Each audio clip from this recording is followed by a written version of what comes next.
I don't know about all of you out there, but I really love video game music. It seems for just about any emotion you're feeling or action you're doing, you can find a nice piece of video game music to accompany it to deepen the experience or to put a song to a particular complex emotion you may be feeling. But for some odd reason, many people don't acknowledge video game music as a valid form of the art. It seems that a lot of the time, the music encompasses a lot of the feelings and memories we have when we played these games. There are countless examples on social media where someone will post about gaming during the early to late 2000s, accompanied with a particularly nostalgic piece of video game music. The comments would just be filled with people recounting their stories playing these games or their desires to go back to their first playthroughs as children. But as time has moved on, it seems that the line between traditional video game music and stuff you'd hear on the radio has drawn pretty thin. Games like Metal Gear Solid, Red Dead Redemption, The Last of Us, and Dark Souls have pulled influence from producers for more mainstream genres of music. Alongside that, there are instances where a game will adapt a non-video game song into their games or their trailers, associating these songs with those games. Some of the first that come to mind are Vandalized by One OK Rock, used in Sonic Frontiers, and Nuclear by Mike Oldfield being used masterfully in the E3 trailer for Metal Gear Solid 5. But I'm going to be ranking video game soundtracks as a whole, and this list will only be looking at songs included in the official soundtrack of these games. If it isn't either included in the soundtrack on Spotify, or if it isn't grouped together in playlists on YouTube, then it doesn't count. To allow for a little more variety in this ranking, I will limit myself to only including, at most, 2 games from a single franchise in this ranking, because if it didn't, there'd be a lot more Sonic than there already is. It's not my fault that the only consistency in the Sonic franchise is a good soundtrack, regardless of the quality of the games. But anyways, let's look at my personal ranking of the top 15 video game soundtracks of all time. Now this is kind of a surprise, an indie game making a ranking for one of my favorite video game soundtracks. Since indie developers typically don't have the resources to invest in a quality sound department, most indie game soundtracks go unnoticed by the wider gaming audience. But Undertale was a completely different story. I'm sure you've all heard it by now. Toby Fox, the one man who developed 2 of the most recognizable indie games, heck, just games of all time in Undertale and Deltarune. Not only were the games praised to hell and back for the quality of the gameplay and their stories, but a lot of attention was put on Undertale's soundtrack. Now, this game had a variety of different styles of music, primarily chiptune due to the retro design of the game, but genres like techno, lo-fi, rock, and ambient music all comprise the game's 101-song soundtrack.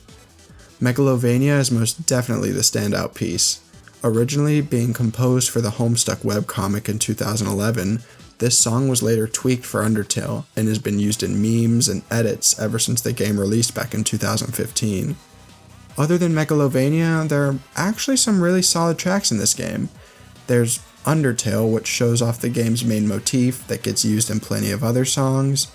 Death by Glamour is a larger-than-life techno beat that plays while you battle Mettaton EX, and Spear of Justice, which plays as you fight against the Noble Knight Undyne, carrying a very regal sound that would most certainly be orchestrated if this weren't a 16-bit game. Undertale certainly set the bar high for future indie games, and thankfully, recent titles have seen some success in their soundtracks. Due to the widespread appeal of the Undertale OST, Toby Fox has actually done some work composing music for AAA games as well, creating some recognizable tracks for Pokemon Sword and Shield, as well as Pokemon Scarlet and Violet, but his most recognizable work will most likely always be Undertale.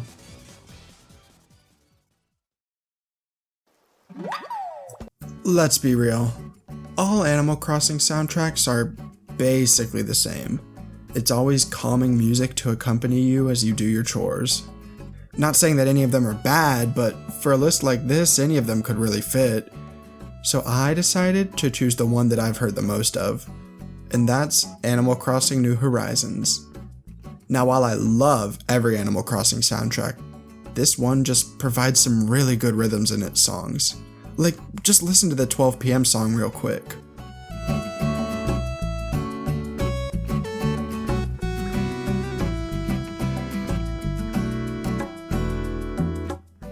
This game decides to use the acoustic guitar as its main instrument of choice, and I think there's two reasons behind that.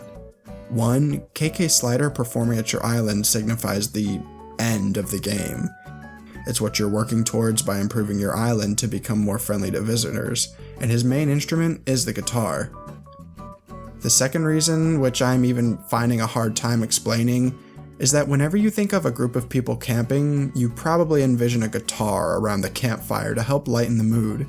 Like, look at this stock image of people sitting around a campfire. There! A guitar. As you're slowly building up your island and adding more residents, it feels almost as if you're camping. Chopping down trees, fishing, and picking weeds all help to make you feel more outdoorsy, I suppose. Given this game is taking place on an island, it's only fitting that there's a bossa nova influence on the soundtrack, with a lot of the hourly themes having some jazzy rhythms to them. Now, if I knew more about music or instrument types, I'd be fawning over some of the hourly tracks in this game, but 5 PM is just really pleasing to the ears, and it's the time I'd play the game the most. So thanks Nintendo for putting one of the best tracks in the game when you knew I would be playing. While a lot of Animal Crossing music is good, relaxing, and the perfect background music for whenever I may be doing schoolwork or work on a video, New Horizons just has a little bit of kick in its rhythms to keep my head bobbing as I'm focusing on other things. Kind of like how it felt focusing on in-game chores while these tracks fit perfectly in the background. Yeah, that seems about right. Team Fortress 2 is a game that I've been playing like crazy over the past 4 months. Before my roommate reminded me of it, I'd practically written it off years ago as I began to distance myself away from the first-person shooter genre. But TF2 is unique in its music. All the tracks have a lot of personality to match that of the characters in-game. And while a lot of these tracks debuted in the Meet These series that Valve created for each specific character, giving each character their own theme, the tracks exclusive to the game are also really solid. The main theme of Team Fortress 2 is so iconic, with its bass line that mimics something you'd hear in a James Bond film, being joined by a really nice brass section that plays the main motif of the game. But my favorite, and possibly the community's favorite song, is the Medic's theme. I would argue that it fits his character the best, starting with an angelic choir before switching to a minor key, which is typically used to indicate evil or darkness. Kind of like how Medic not only heals, but performs unspeakable experiments on some of the other mercenaries to understand the body more. The best part of the song is definitely the saxophone, something that my roommate was sure to point out time and time again. Other tracks like Art of War or Soldier of Dance really stand out, but I may be biased due to my love for percussion. Team Fortress 2 really stands out in the first-person shooter genre with its dynamic music to match its equally expressive characters and gameplay.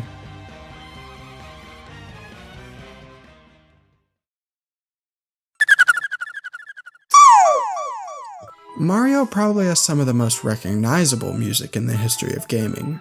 There's just a specific feel to it that, when you hear it, you know it's from a Mario game.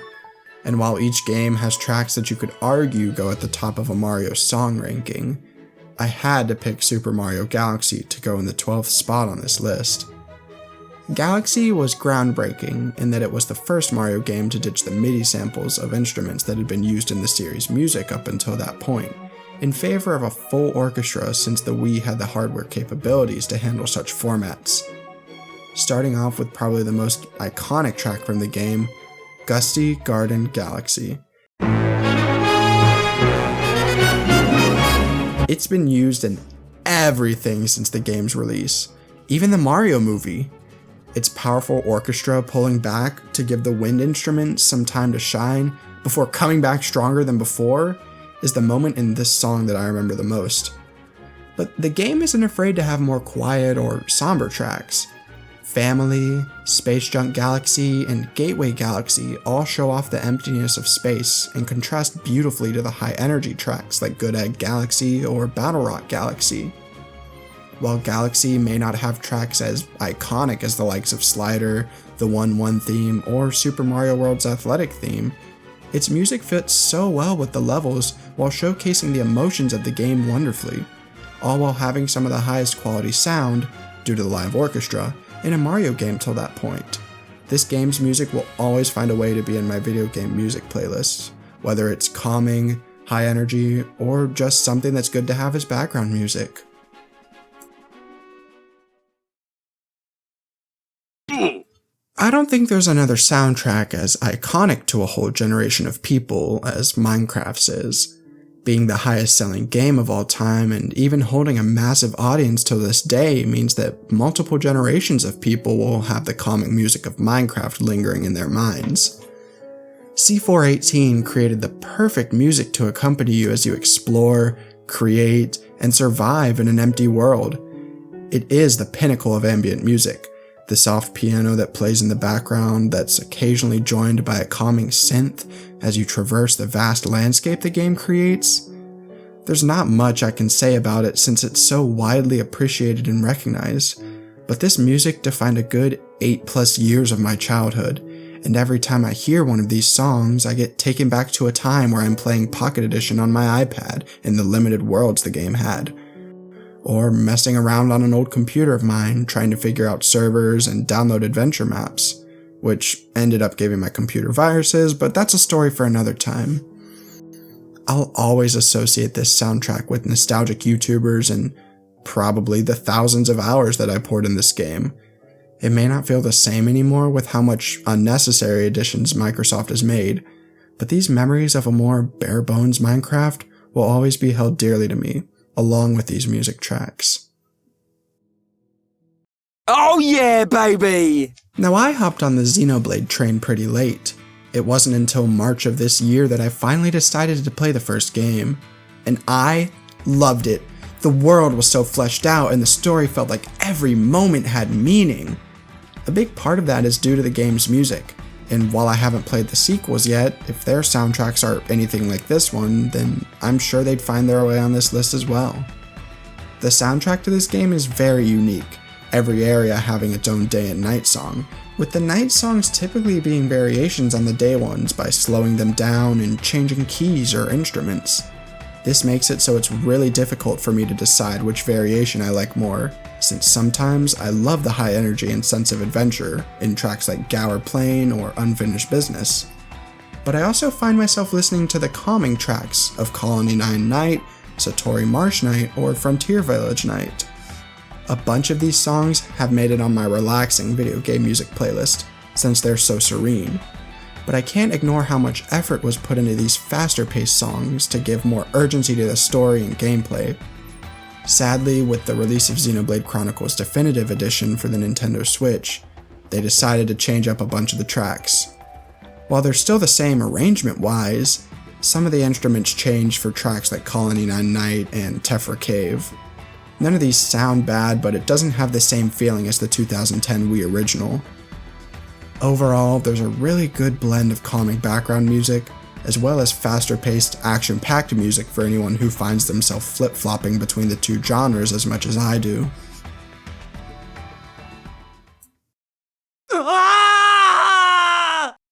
This list wouldn't be complete without a Zelda game somewhere in the ranking, and for the first Zelda game of this video, I decided to go with The Legend of Zelda: Twilight Princess. This is the first game in the series to have music that truly feels, and I'm sorry for this terminology here, epic. To match the scope of the game, of course they had to go all out with the music. For the first bit of the game, the music seems like normal Zelda stuff, whimsical, airy fantasy tracks for the beginning village and the surrounding woodland, but once you leave the woods, that's where the good stuff starts. Entering Hyrule Field, you're greeted by a booming orchestra, almost as if to say, "Welcome to the real world." The song for Hyrule Field is honestly just one of the coolest things you could have playing as you ride around on Epona later in the game. That epicness is only amplified by the game's boss battle themes. With these boss battles, they're designed to have a tame first phase, where you figure out the ins and the outs of a certain boss and how you can attack it. Midway through the battle, something drastic changes, and the music bumps up in action and suspense, making the battle seem a lot more out of hand since you're fighting these impossibly large beasts. Something really neat about these songs is that they were designed to be dynamic, meaning at any point in the song, it can switch to the vulnerable attack theme that'll play when you get in hits on the boss. The oddest inclusion to this soundtrack is probably The Hidden Village. This track was obviously conceived with a Western vibe in mind, evident by the Jew's harp and trumpet quartet that plays in the song. I guess it's fitting since you're taking back an abandoned town from all the monsters that have overrun it, something that a courageous outlaw may do. There are other tracks that are just really good background music, like the Gerudo Desert having a really nice choir that chants Twilight Princess's main motif, Kakariko Village with a massive deviation from other iterations of the track throughout the Zelda series, but it's really nice and has a more desert feel since they decided to make Kakariko like that. Despite all the loud, action-packed music in this game, it isn't afraid to dip into more heartfelt, somber tones with some of its tracks. Probably the most recognizable track from this game is Midna's Lament.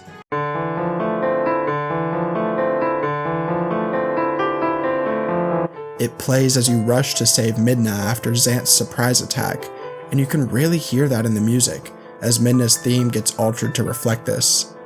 The real emotion kicks in once the strings join in. And damn, is this just such a good track. My only gripe with this game's music is that they use MIDI samples of instruments. God, why did they have to sacrifice the quality of the music for the convenience of MIDI instrument samples? The Twilight Symphony actually plays all this music, with real instruments, and it sounds so much better. You should give it a listen. But I think in terms of musical arrangement and diversity in the game's soundtrack, this might be the best overall Zelda soundtrack. I'm out of here! Now for one of the best Sonic soundtracks. Sonic CD. But more specifically, the Japanese soundtrack for Sonic CD. Yeah, for some reason, Sega of America thought that the house style of the Japanese soundtrack wouldn't be received well in the States, so they altered the present and the future tracks to have more of a bossa nova / lounge feel. But we're looking at the Japanese soundtrack, which actually has some cool little features about it. Since the Sega CD was an add-on for the Genesis, and since both had different sound chips, with the Genesis's being the more primitive one, for the past tracks in the game, the Genesis's sound chip was actually used rather than the Sega CD's. This gives the past songs a bit of an older sound, a really neat detail by the sound team. But CD's soundtrack consists of songs from the Euro House, New Jack Swing, techno, and jazz genres of music. Being the first game to use the CD sound format, it allows for better sampling, which is used very liberally in the game's soundtrack. Collision Chaos Radio here on YouTube has done some extensive work documenting the origins of every sample, instrument, and sound effect used in the game, so if you're interested in that, go and check out their content, it's really informative. Any Sonic fan is bound to have heard Stardust Speedway's Bad Future track, since it gets used every time you face Metal Sonic in the series afterwards. But songs like Palm Tree Panic Past, which has actually been used pretty widely across TikTok over the past year, Tidal Tempest Present, and Good Future, every Quartz Quadrant variant, and the opening song, You Can Do Anything, are all some of the best tracks in the Sonic series. Thankfully, with the game's 20th anniversary and re-release for iOS devices, the soundtrack has been put up on streaming services, so now I can listen to some of my favorite tracks whenever I need chill music, or funky stuff whenever I'm on a long drive and need to stay awake.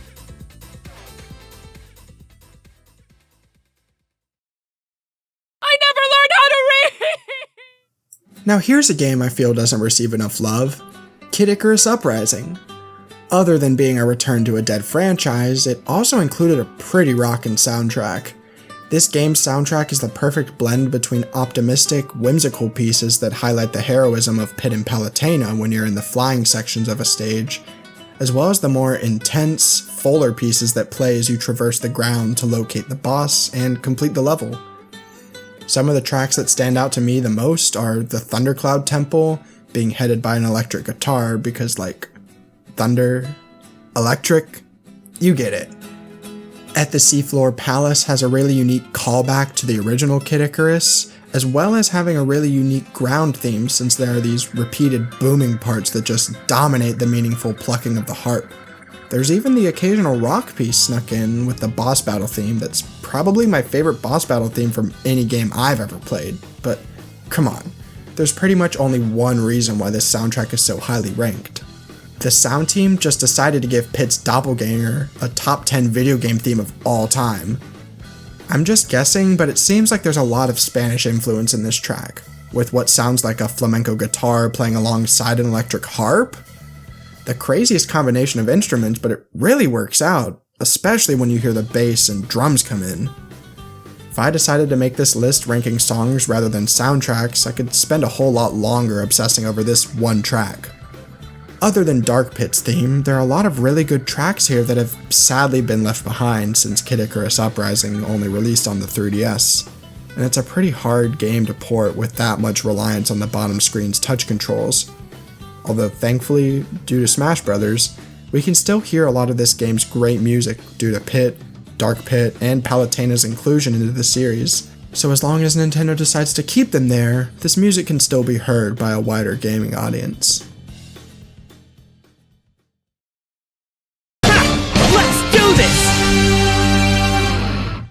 Listen, this is the last Sonic game that'll be on this list, and it might be the hardest one I've had to pick, because I literally love all of the soundtracks.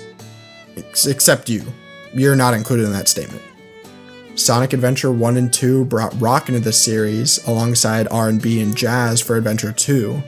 Unleashed provided a lot of cultural influence for a lot of the game's stage and World Hub music, and despite the game's quality, Sonic 06 has one of the best soundtracks in the series. But despite all of those games and their amazing soundtracks, I couldn't pass up the opportunity to shed some light on one that I think that a lot of people leave out of the discussion.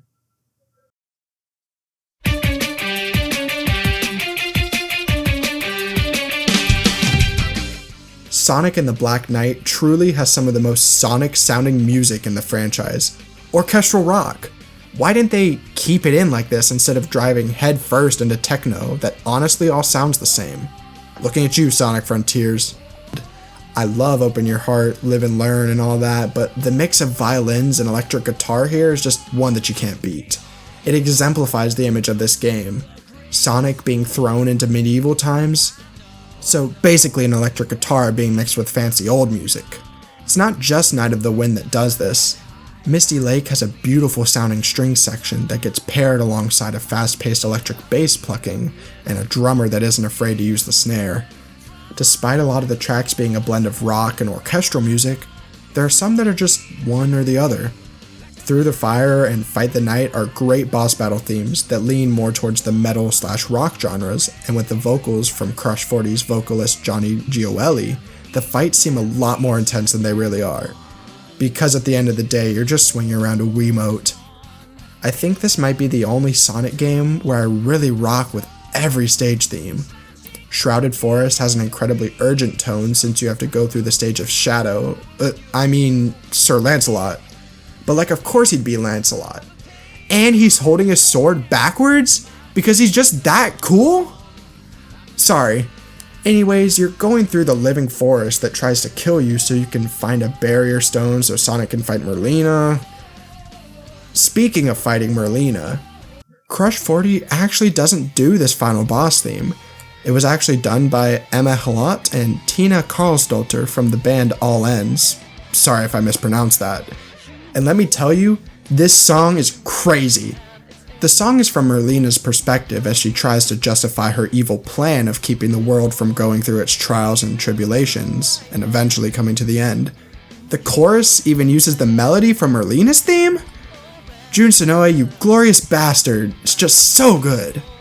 One last thing about this game, and then I promise we'll move on, but they actually decided to bring back a few of the series' older songs, like It Doesn't Matter for the Art Gallery, or Believe in Myself for Tails' Blacksmith Shop. I just think this game has an incredible soundtrack that gets covered up by how subpar the game itself is. So if you disagree with its placement, just put Sonic Adventure here or something. It does have my second favorite video game song. It's at dawn for Speed Highway, by the way. Like I give a shit. This list wouldn't be right without some Final Fantasy music. And to kind of bend the rules a little, I'm gonna lump together two games for this number 5 spot. Final Fantasy VII and Final Fantasy VII Remake, which are essentially just the same soundtrack, just Remake has more modern instruments and two brand new songs that I love. Now these games have so many iconic tracks that I don't think it'd be worth it to dive into every song this 26-year-old game has to offer, but I'd like to point out some really good ones. Obviously, One Winged Angel has to be here. It used vocal samples for its choir and overall gave the final battle with Sephiroth a lot of weight. Bombing Mission is really action-packed while also being a little on the quiet side to indicate the sneakiness of the mission itself. The lower riff that the song has is really catchy, and it's always so interesting to hear each part build up on top of it. Both the battle themes are iconic. Let the Battles Begin has a really interesting imitation of real-world instruments in the original that only gains more grandeur in the remake. The boss theme, that later gets used against the Airbuster, has an intense electric guitar that plays all throughout the song, as well as a funky organ that has some nice harmonies as the song progresses. The remake only makes this better by leaning more into the electric guitar and bumping up the drums. It even includes a choir towards the end of the song, making it my favorite part. But speaking on the new songs for Remake, Hollow and Hollow Skies definitely ran away with the title of Best Song in the remake. Hollow Skies plays as you first meet Aerith when you guys are walking back from the church. It's just a really nice guitar melody that gets joined by a violin. But Hollow, that plays during the credits, takes that same melody and amplifies it by adding vocals, an electric guitar, and a harmonica which all lift this song even higher. All of these exciting tracks, as well as some of the more laid-back town themes like Ahead on Our Way, Cosmo Canyon, and Costa del Sol, make this a really well-rounded soundtrack, and I can't wait to see a lot more of these tracks get remastered with the release of Final Fantasy VII Rebirth.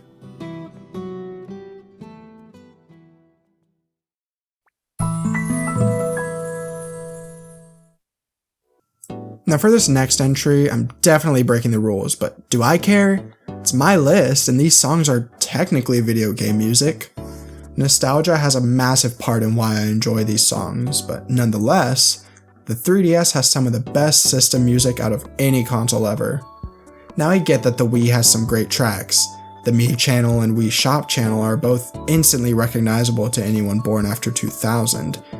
But there's just something about the 3DS that not only makes it my favorite console of all time, as evident by my 8 3DSs, but makes me appreciate its system music a lot more than I really should be. I am of the belief that system music helps make the system more memorable as its own unit rather than looking at it in the context of its games. That's why tons of people love the Wii itself. The idle music on the home menu, the funky music playing as you'd browse the Wii Shop Channel, with many of us being too young to understand how Nintendo points worked, and of course the Mii Channel, whose music has persisted a whole 15 years and is still as fondly viewed as it was upon its release. The 3DS is no different. Once again, the Mii Maker has some relaxing music that'll play as you experiment with facial proportions to make some of the wackiest stuff imaginable, and the main motif from this carries over to Street Pass, where more and more standard marching band instruments join the melody as more people fill up in your Mii Plaza, culminating in a track that truly sounds like a congratulations or a celebration for getting over 1,000 people in your Mii Plaza.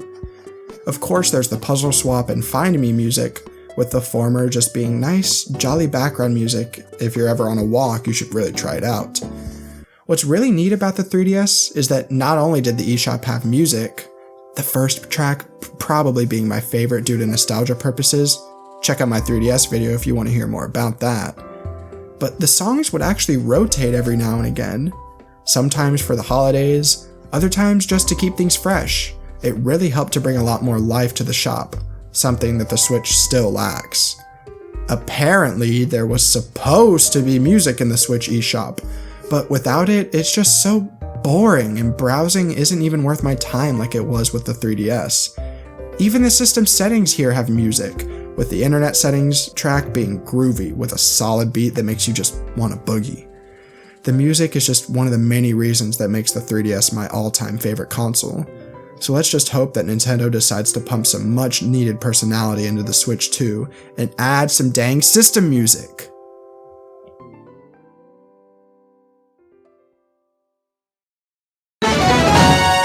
Now for the reason why I made this video. Donkey Kong Country, but more specifically Donkey Kong Country Returns. I understand this isn't from the original trilogy, and I know David Wise did a fantastic job on those games, but Country Returns is just better to me. Similar to the original, the game's music has a jazz swing feel to it. Get it? Swing, like Vine and Monkey? Bad jokes aside, it's the perfect genre for a game that takes place in the jungle. The game repackages a lot of the old songs and melodies from the original trilogy to make them into something that reminds you of the old while making it its own song. Take DK Island Swing from the original. Returns pays homage to it not only in DK Island Swing Returns by making the sound just higher quality, but in Palm Tree Groove it takes that exact song and puts a more jazzy feel on it rather than a swing feel by replacing the instruments with a primarily piano and saxophone track with a really nice plucked bass line. Even Life in the Mines gets reworked into the switcheroo stage, adding a techno factory element to the song that blends well with the original. All of this isn't to take away from Returns' exclusive tracks. Mango Ruby Rush has an excellent percussion heavy beat that makes me do a little dance every time I challenge this boss. Even the Minecart and the Rocket Barrel songs hold a lot of uniqueness, having altered instruments depending on whatever world you may be in. I think this game, soundtrack-wise, was an excellent return for the Donkey Kong Country series. It carved its own path while not straying too far from what made the original trilogy's music so good and iconic.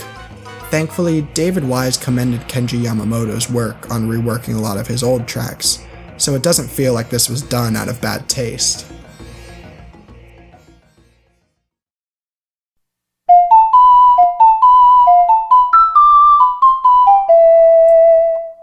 Now, I know that I said Twilight Princess has the best overall soundtrack, but it's just really hard to beat Ocarina of Time. Be it due to nostalgia, this being my first ever Zelda game, the precedent for future music that would be set in this game, or how iconic many of the game's tracks are, I had to rank Ocarina of Time higher. This isn't to say that the soundtrack doesn't live up to standards. I'd argue that it set those standards as to what Zelda music should be. You start off the game with a whimsical forest track that emphasizes the series' more fantastical nature in Kokiri Forest. You hear tracks like The Lost Woods, instantly recognizable to any Zelda fan, heck, pretty much any Nintendo fan too. It's just a track that makes you want to move your feet, and it's really interesting to hear how the ocarina was used in not only the game's story, but the music for it too. Then you have tracks like Hyrule Field, perfect as you try to avoid nightfall and make it to Castletown. Goron City is a booming track that mimics the welcoming, brotherly, but ultimately big and intimidating nature of the Goron race. Zora's Domain has this elegance about it that really fits with how graceful the Zora are in swimming and diving. Kakariko Village just feels so inviting, almost like you're going to your grandma's house after a long time and are met with love and warmth. But Gerudo Valley is probably the most impressive track from this game. The guitar and clapping all lead into the brass that leads this song. It's perfect for when you're infiltrating the Gerudo's hideout. For a lot of this music, all I can really say is that I couldn't imagine different music being in place of what we were given, since what we got just fits so well and has become synonymous with the Zelda series as a whole. It really says something when a soundtrack in a series known for great music has lasted 25 years and is still widely seen as one of the best in the series. For me, at least, I'll always come back to the music in this game. Mainly Kakariko Village. If I ever want to do some thinking back on how much games like these have affected the course of my life. Now, before we look at my favorite video game soundtrack, I wanted to shed some light on some of the tracks that I really love that just didn't make the list, either because the rest of the game's music isn't up to par, I haven't played the full game so I don't know much else about the soundtrack, or because too many instances of a series appeared on the ranking already. Devils Never Cry is a really cool techno-rock ballad that plays at the end of Devil May Cry 3, the best part obviously being the clear voice. Whoever sang this has a really wonderful voice. But anyways, it's refreshing to hear a song that has lyrics you'd associate with hard rock or metal, instead head the more techno-rock route and have a lot more synthetic noise that fits really well in this case. It's a really badass song that fits well in Dante's battle theme as well, but I haven't necessarily played DMC3, so I couldn't put it on the list.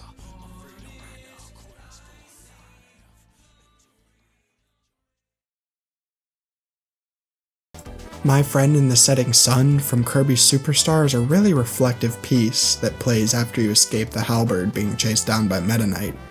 You hear the song as the credits play and you watch the airship crash into the sea as the sun sets. A really beautiful piece that sounds a lot like House of the Rising Sun, so that might be why I like it so much.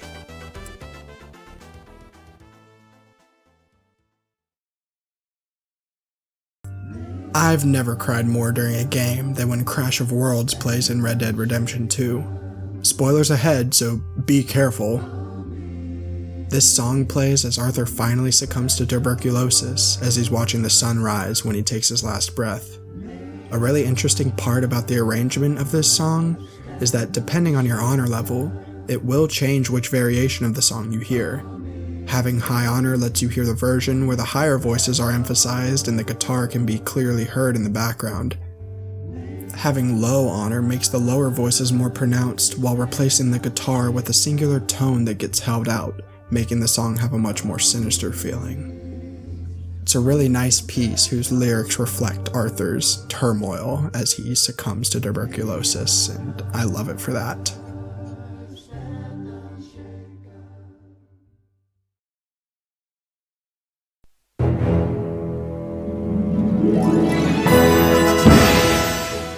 The opening to Super Smash Bros. Brawl is just so grand, it's crazy they'd even compose something like that for a Nintendo fighting game. To be fair, it was the most ambitious Smash game, introducing third-party fighters Solid Snake and Sonic to the series, while also having a narrative-based campaign mode in the Subspace Emissary, something that Smash fans have been begging for a return to. It's no surprise to find out this was composed by Nobuo Uematsu. Remember him, the Final Fantasy VII guy? The choir sounds really good, and provides a lot of importance to this song whose motif would get reused in tracks like the Trophy Gallery or the Wi-Fi Battle Waiting Lobby. Those were just some of the songs I wanted to highlight. The rest are going to be scrolling by on screen now, I just didn't want this portion of the video taking up a lot more time than it really should. Quick editor's note, I will be leaving my playlist filled with my favorite video game music down in the description and on my channel, so if you're interested in seeing what kind of music I listen to, go ahead and give it a listen.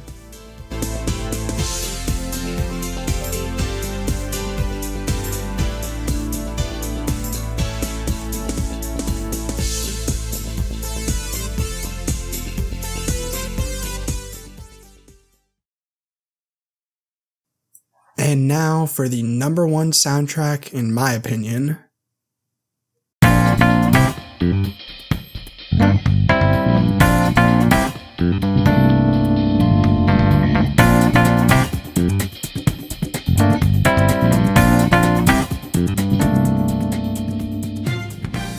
Come on, did you really expect anything else?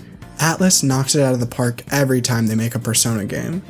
But in this case, I just happen to resonate more with the acid jazz presented in Persona 5 rather than the J-pop in 4 or the hip-hop in 3. I don't know if I've said it yet, but Persona 5 is my favorite game of all time. It inspired me to make this channel in order to make a long-scale video where I fawn over how great this game is. I'm working on it, don't worry. But I have 5 copies of this game, 2 of them containing the game's soundtrack, and that played a massive part as to why I love this game. Not the physical CDs, the soundtrack itself. Like I mentioned earlier, Persona 5's main genre of music is acid jazz, being defined as a music genre that blends elements of funk, soul, hip-hop, and of course, jazz. This is evident all throughout the soundtrack. First, you have the openings that have a good mix of funk and jazz, Colors Flying High being my favorite out of the 2. All of the palace themes are really good, Sei's Palace being really jazzy since it takes place in a casino and talks about the common vices one may have.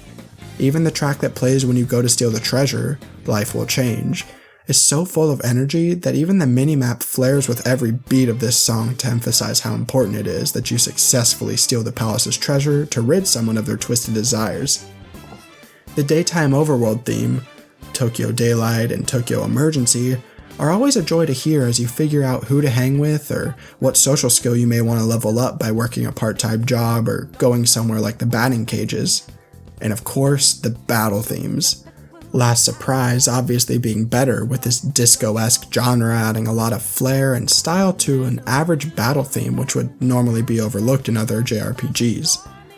Beneath the Mask is a song you'll probably hear a lot. It plays many days after school ends.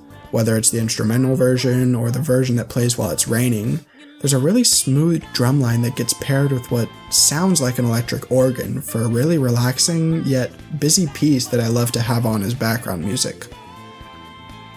Although there's a ton of style and funk to many of the songs in this game, the slower, more heartfelt songs are some of the best in the soundtrack. Alley Cat is a beautiful somber piece that plays as you connect with your friends on a deeper level, figuring out their plights and how you may be able to assist them. Now all this music is just in the base game, but Persona 5 Royal has some of my favorite songs.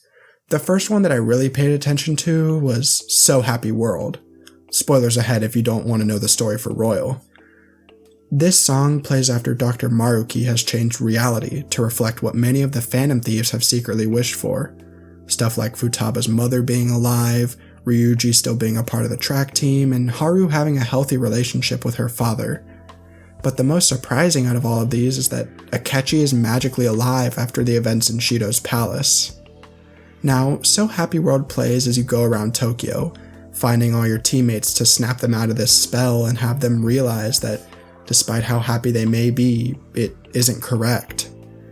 Despite how nice the music is, there's just something that doesn't feel like it's right, mirroring the reality you're suddenly thrown into. Another really good one is No More What Ifs, more specifically the instrumental version.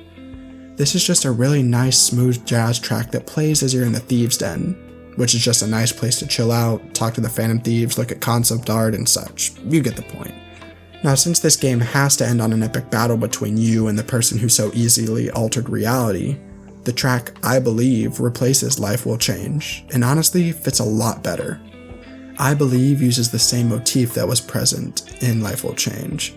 There's a part in the song that says the Phantom Thieves will grab the future that they truly believe in, not the one thrust upon them by someone who acts as if they know better. Even the battle theme is intense. It's a song coming from the view of Dr. Maruki as he pleads for the Phantom Thieves to give up and put their masks away so that they can finally lay back and relieve this burden of changing hearts off of themselves. God, it's just so good. Despite all of this being in the good ending, if you decide to remain in Maruki's reality, you get the bad ending track, which is one of the best songs for a minigame ever. Ideal in the Real is a track that plays when you meet with Dr. Maruki in your confidant sessions, learning more about him and his research into cognitive science. But the version that plays as the credits roll, showing all the Phantom Thieves happy in this altered reality, slows down the original track while replacing some of the instruments with violins and guitars, which all throughout the game have been used to indicate sadness, but it doesn't fully feel like it in this song. Sadly, the voice actor for Dr. Maruki, Billy Comets, passed away in 2022. Hearing this song just resonates on a much deeper level, knowing that the voice actor for one of the most agreeable and sympathetic villains from any game was taken away from us too soon. I will die on the hill that Persona 5 has the greatest soundtrack of any video game. The extravagant funk and groove you hear in some of the tracks doesn't overwhelm many of the slower, melancholic tracks that I've associated so well with the story beats of this game. The soundtrack has played an important part as to why Persona 5 Royal is my favorite game of all time, and I hope Atlus continues this when they release Persona 5 Tactica later this year.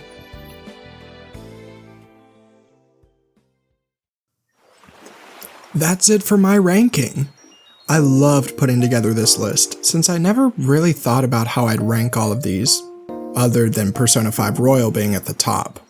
I feel like there's a good mix of genres and games in there, and I hope you all got to learn a little bit more about my tastes.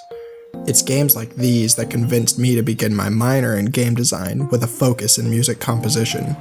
Video game music is just a really unique medium that enhances every bit of the story you're playing through or the action you may be taking part of. If you disagree with me, or have any suggestions for songs or soundtracks that you like, I'd love to hear it down in the comments below. I'm always opening to listening to more video game music, and potentially even altering my list to maybe include something that you love.